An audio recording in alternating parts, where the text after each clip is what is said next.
Let's do it. Let's do it, Mark. Let's do it. Let's do this. Let's do this. Oh yeah.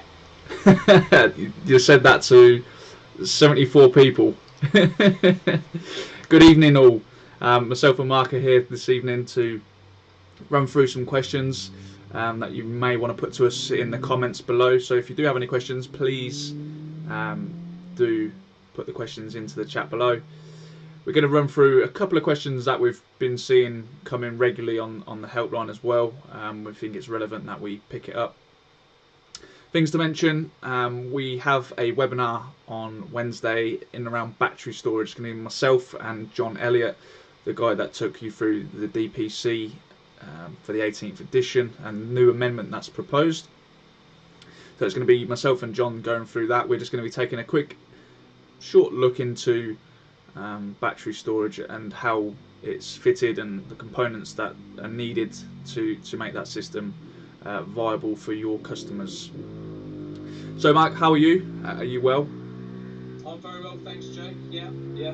Busy taking calls on the helpline and usual questions, as it were. But other than that, I'm fine. Thank you. Good. Has it been busy?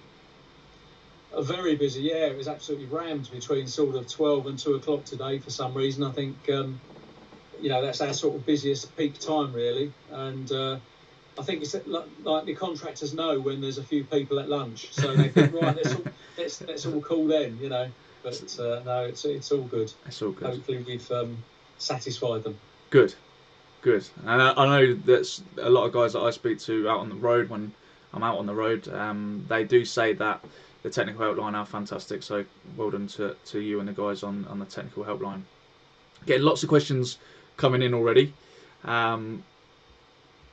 We're going to start at the top and then work our way down.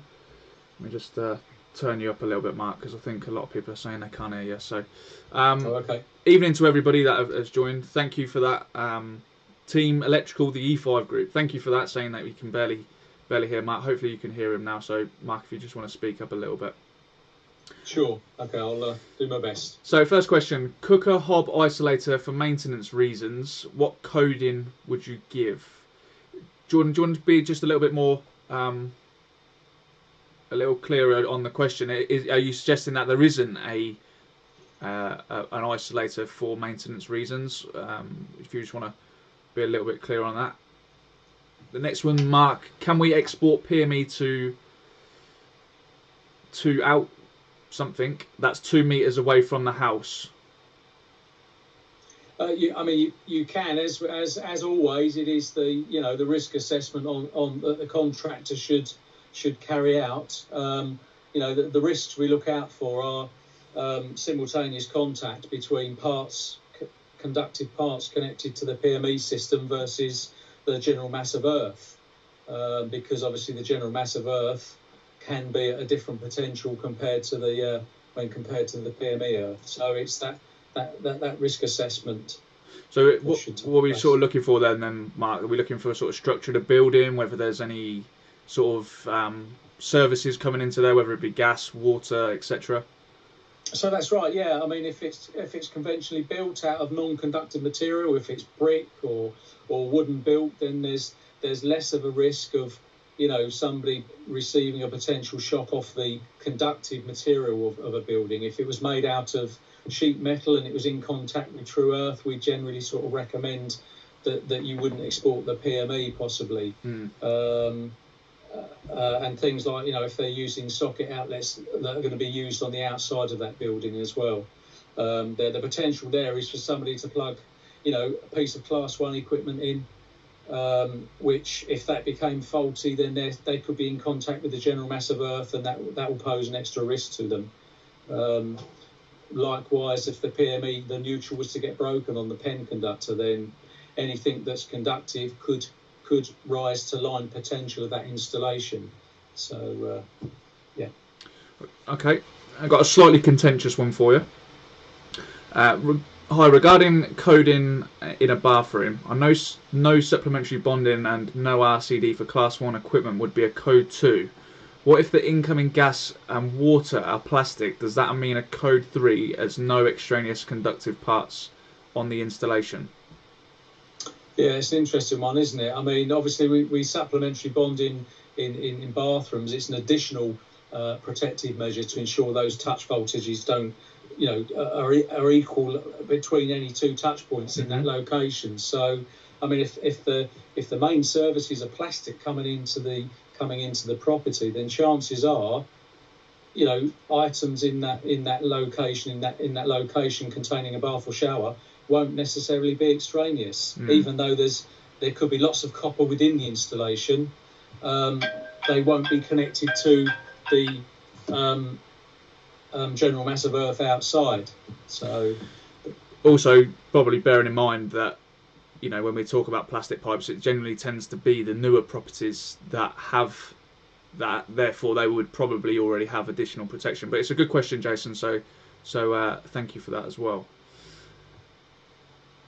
Next question then. Hi guys, when recently working in a hospital carrying out an EICR, I noted that all the socket circuits were protected via an AC RCBO. These circuits supply medical locations group 1 and 2. What code should I be given? It may not require a code. I mean, there may be other systems that are monitoring the earth faults as well as the standard AC type. But again, I mean, it's making an assessment of that installation and looking at the loads that are being fed from that installation. If there aren't any sort of variable speed drives or any modern devices that can cause DC currents on the installation, then a type AC RCD may still be applicable. But there are other documents to consult as well. The HTM06, I think it is, which is the government document for installations in medical locations. So that should be consulted as well as the BS7671. Okay.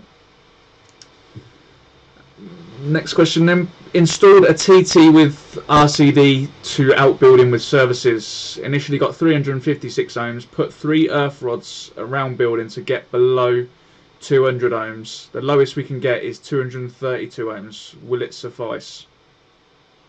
I mean, they need to be able to prove that with that ohmic value that they can still achieve disconnection time. I mean, there could be instances where there's not enough fault current generated even for a sort of 30 milliamp RCD, so they need to be aware of that.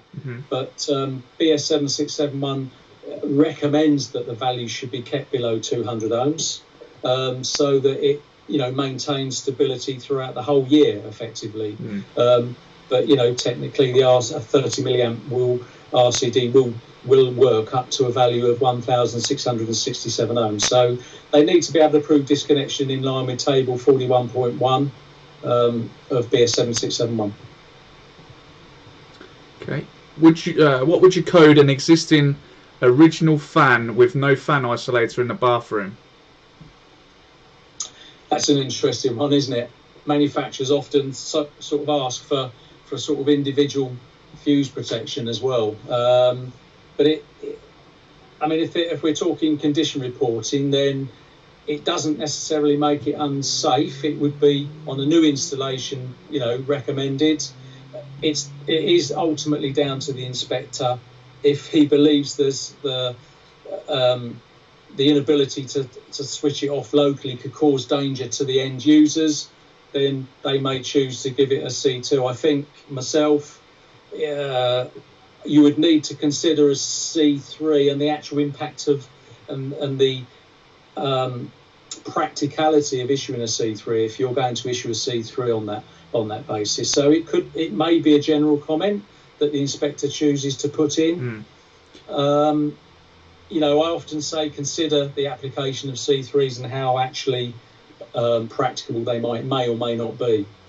Yeah. I think with that one, as you just mentioned there, Mark, it's not necessarily the way you would do it now. However, somebody has done that, but it's actually not unsafe. So therefore, when we look at coding, we are trying to work out whether that installation is safe for continued use. I mean, as a general rule, C1s, C2s and FI codes, you're actually saying there's an electrical safety issue, but with a C3 or even a comment, you're saying, well, actually, it's not actually unsafe to the end user, but I might like to see it improved. Another one on coding then, EICR classification codes for fire retaining clips in plastic trunking in sole escape route from a property. He's put in brackets here C2 and located in a non-escape route from a property C3 thoughts. So he's asking us for a bit of clarity on where he would go with coding in regards to clips trying to retain cables. Sure. I mean, it is another assessment by the inspector to sort of determine the level of risk, like, for instance, how many people it might affect, because it would be more onerous if you're in if those cables were in a communal area of a block of flats where it could affect a larger number of people. So, in that instance, the inspector may decide to issue a C2, but in a single dwelling, he may like to see improvement, or she may like to see improvement under a C3 possibly. Again, it depends on how many people it's likely to affect. Okay. A little one on SPDs now, Mark. Some of these saying here that some manufacturers are providing or are producing SPD boards. They are Type 3 SPDs, so are not suitable for properties fed by overhead line or in close proximity to a lightning protection system. Can you confirm these manufacturers' boards are not suitable for installations requiring Type 1 SPDs? We're not going to confirm anything in terms of whether they're suitable. That's down to you as a designer of that installation. We can provide you with some guidance and some understanding and rationale behind the reasons why you would install Type 2 or 3 SPDs. From my understanding, you don't necessarily need to have a Type 1 device for overhead lines. And if you was looking at lightning protection systems, that comes under a completely different standard. Therefore, you would be installing Type 1s in regards to that lightning protection system. Anything else you want to add on that? Yeah, I mean, we've had, this has come up a few times, and there is guidance in BS 7671 as a minimum standard, and it generally says Type 1 SPDs where you've got lightning protection systems installed, Type 2 SPDs protecting local distribution boards, and Type 3 SPDs for individual items of equipment. But really, it does boil down to the manufacturer, because they will often bring out a Type 1 and 2. It's about the energy level that can be discharged by that SPD. So it really is a manufacturer's question, I'm afraid. Nicely worded. Do a set of FIs in an EICR make it unsatisfactory automatically, or can you use FIs with C3s and still make it satisfactory, providing there are no C1s or C2s? Right, okay. So an FI code will make the report unsatisfactory. You wouldn't use it in conjunction with another code. And so you might have 3 or 4 observations on one circuit, for example. So you would record the most onerous, the most serious observation. And you wouldn't use the FI code in situations where you just want to confirm the end of a circuit or something like that. You could still use it in that instance, but where you believe there was a potential danger, that's kind of the right way to use the code. Okay. Just going back to the SPD ones, a few people are commenting with their input on it. Dunk from the helpline has said consult manufacturers Type 1 if lightning protection is installed. So thank you for that, Duncan. Someone else is saying many manufacturers state Type 1, 2 for overhead lines. I think that does give it that additional piece of protection. So they're not saying just fit a Type 1 or a Type 2. They're saying fit the combined unit. That way you are protected if the lightning strikes does happen on the overhead lines in that sense, and in Type 2 if it's anything else.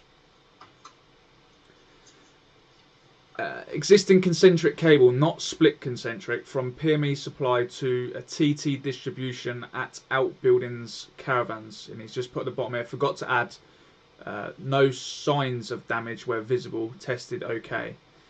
I'm presuming he wants a code in, or is there any code that he needs to be afforded to that?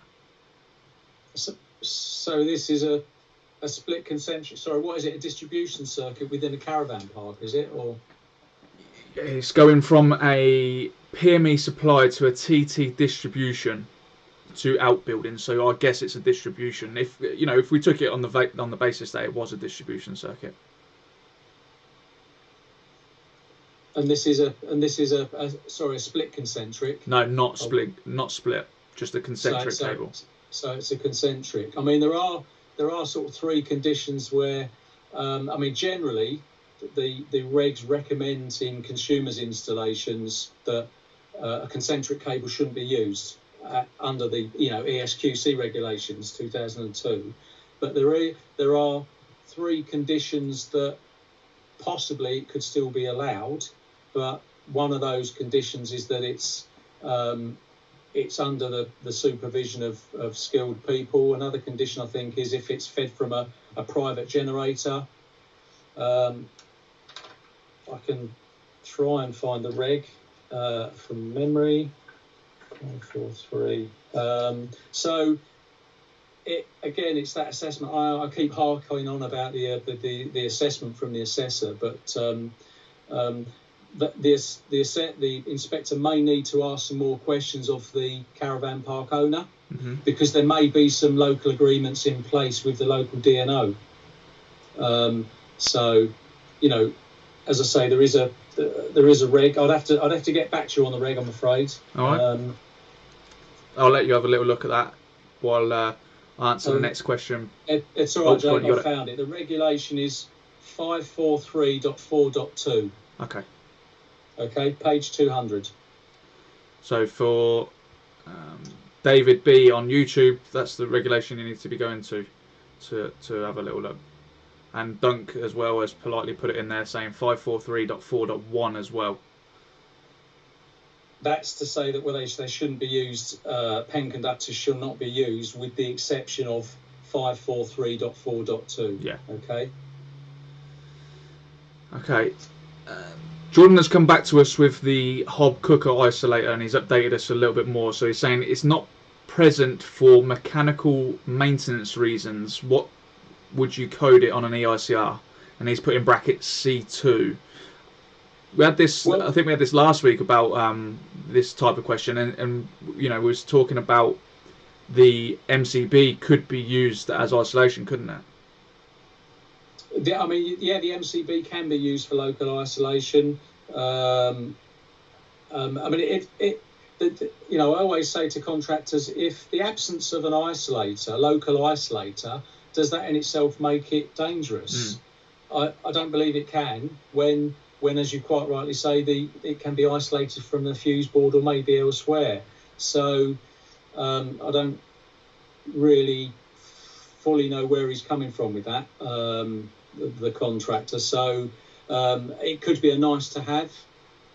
Again, it's one of them things, isn't it? If it's a new install, you're putting it in. If it's an old install that doesn't have it, or it's had some additions or alterations in the time it's been in service, then again, it might have been taken out because for various reasons. But it's not a safety issue, so it's not necessarily to suggest that it would ever be a C2.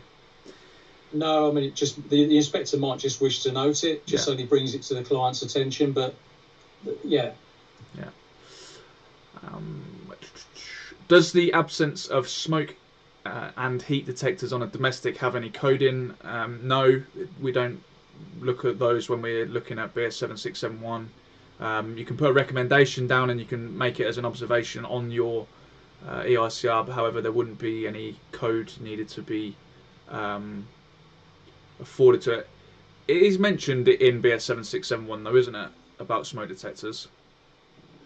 I believe it is for under section 541, I think, for safety services possibly. But but it does make reference to BS 5839. I mean, the fixed wiring supplying those smoke detectors, of course, we'd look at under an EICR, but not the smoke heads. Not the actual smoke heads. Unknown circuits, FI, what do you do if you cannot find where it goes or what it is? What do you do? Well, I mean, if you can't, that can be quite common on some EICRs. I mean, one way might be to, you could note it on the report, and maybe have a word with the client to see if you can leave it switched off, and see if anything's noticed once the installation's put back in service. That might be an option, but make sure that you lock it off or disconnect it in some way at the fuse board, that it's perfectly safe and it can't be inadvertently reconnected. Often when these circuits are left switched off, if they actually relate to anything, then the occupiers or the end users will often shout quite quickly. Yeah. What's your recommendation for Dorman Smith Type 4 M3 MCB? Should the DB be replaced? Should the DB be replaced? Oh, right, yeah. I mean, they're quite old, those Dorman Smiths. Older than me, I believe. So it depends on whether you've got any data on them that you can compare the circuit ZS values, basically, because if the device is, if the circuit ZS is still applicable to that device, then they could be left in service. You might want to replace them for other reasons, such as they're not readily available anymore. And if they were to go wrong, then from a reactive maintenance point of view, that could be a bit of a problem. But other than that, they could still be left in service and just monitored over the next condition report, for example. Okay. Chris Taylor has come up with our favourite summer question. TNCS system, hot tub installation. I bet you've had this a million times. Does it need an earth rod? No, not necessarily. I mean, if it's an existing TNS installation, you might choose to rely on the nice low impedance value of the TNS earth. Again, whenever we talk about, I'm assuming we're talking about PME, but whenever we are, it is that risk assessment based on if there's, simultaneously accessible conductive parts in that area of the installation. You might go the route of Class 2 accessories. The hot tubs are generally Class 2. So there is a few things to consider there. I see some people are still tagging people frantically trying to G them up and get them into our chat, Mark. So it must be quite interesting if people are tagging people and telling them to come and have a listen. Or sure. Over that, or they just want to sit here and have a laugh at us. I'm not too sure which one it is. Someone else has asked why is the bonding conductor must read with 0.6? How do we get 0.6? Why not 0.7? It should be allowed. It should be below 0.6. Oh right, okay, yeah. I mean, I think I know what the gentleman's asking. If it's, we often talk about the 0.05. Well, they're arbitrary values. So you could have 0.8, you could have 0.9. That will equate to the length of the conductor in that property. So it's a sanity check for you as the inspector. You would compare it with what you think might be a reasonable length within the property, and then you would check, that the value you've got, is it right for that rough length of cable, effectively. Mr. Stanifor thinks he's funny again. He's going across all the platforms saying hi just to let me know that it's working. So thank you for telling me hi 3 times. Someone else has said, can additional protection via RCD still be admitted by a risk assessment on socket outlets in a domestic and commercial environment? Well, at the moment they can in a commercial environment, but not on a domestic installation. So that's still in the 18th at the moment on a commercial environment. I mean, what I would add is that it would have to be really robust if you were going to rely on that risk assessment, because if anything went wrong and that risk assessment was relied upon in court, then you've got to be, pretty sure of yourself in when you wrote that risk assessment in the first place. You'd be well advised to perhaps seek some help on writing a risk assessment under those kind of conditions, really. Okay. Thank you to Richard Harrison, who's answering all our questions and replying to all of the people that are commenting. So we do appreciate your help. We will try and pick up as many questions as we can throughout. Can you also let me know as well that if you've had any problems on Facebook? A few people have just dropped in here saying that they couldn't hear us, but I think we sorted that right at the beginning. I know it's not technical, but on the online certs, when put in max disconnection, i.e. 0.4 autofills readings, but for TT 0. Doesn't, will this be fixed? I can certainly ask for you. I can certainly speak to the man who can, and that's Mr. Paul Collins. We'll ask him and see if that's something that can be done. I know there is a huge list. I'm not going to go into too much detail with that whole system because I know some people like it, some people don't, and that's fine. But I'm not going to go into that. But we certainly can, Steve, ask Mr. Collins if that can be adjusted.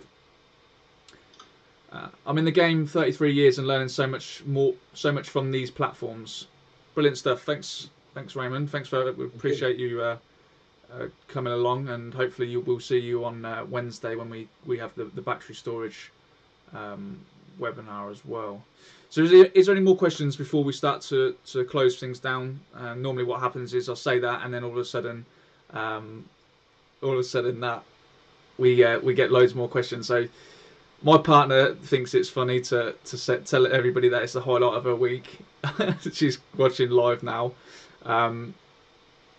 Last question then before we start to wrap things up. Good evening, gents. My question is there such thing as a C1 because of high ZS values on a 32 amp RCBO on a ring final circuit? Thanks in advance. I think what the gentleman might be referring to is some of the RCDs themselves create that additional impedance, don't they? But bear in mind, the 30 milliamp device will operate up to 1,667 ohms. So I think as long as it's RCD protected, then it's a little bit academic where you've got that RCD on the protecting that circuit. But you could carry out two tests. You could measure on the supply side of the RCD, and then measure on the load side of the RCD. Yeah. And then deduct that measurement, deduct the difference between the two from the overall measurement of that circuit. Okay, and that will give you a much better idea as to whether it's the RCD that's causing it. Someone said if you line neutral loop is above tabulated for short circuit. Not too sure. There isn't a tabulated value for line and neutral. We've got line to earth, which is your ZS. If we're talking about line to neutral faults, then we're talking about the combustibility of the cable. So the cable has to withstand that additional thermal stress until the breaker or protective device disconnects. So regulation 434.5.2 comes into play with that. Okay. Is a 6mm cable not sandwiched in insulation suitable for a 9 kilowatt shower? Design question for you, Mark. We don't do design, do we? We don't do design. You'd have to do your little calculation on that. Your 9,000 divided by 230 and see what sort of load current you get on that. You see what IB you get to tell you that. We don't generally allow diversity either for showers, do we? No. Last one then before we wrap things up. In relation to section 419, what was the purpose of including this particular new regulation when the provision of supply ELV and SUP bonding were included in 415.2 and 414? 419. 419 is about where you can't realistically meet your disconnection time, isn't it? So it's put, you can't meet your requirements under ADS. So it's given some additional measures that may be able to be applied. One of those is to put supplementary bonding everywhere on an installation, but that could end up with meters and meters of that. So it depends whether those in 419 are actually practicable. One of them in 419 relates to static inverters, I think, where you can limit the output voltage in the time that it would take disconnect ordinarily, so it would need to be done in either 0.4 or 5 seconds as a method of protection. So yeah, that's what that's in for, I believe. Okay, good stuff. Well, anyway, we've done our half an hour for this evening. We're going to be, like I said earlier on in the recording, that we're going to be carrying out a webinar this Wednesday on battery storage. So if you'd like to join us, make sure that you click on the social media links, and then you can go on and sign up for that. It's going to be Wednesday at 8 o'clock for about 40 minutes, I believe. So we'd love to have you over there. A few people saying that we need to make these meetings longer. I've got a life as well, Matt's got a life. We got families to look after. So although yes, we do need to make them longer, and we have spoken about this, about making them into an hour-long session. It's just whether people will still have that interest. We don't want to see people just dropping in and out. We obviously want your full attention so that you don't miss anything or misinterpret anything. But for this week, that's us done. So thank you from myself and Mark, and again, we will look forward to seeing you either on Wednesday or next Monday when we come back for another Facebook Live at 8 o'clock. So take care and stay safe. We'll see you soon.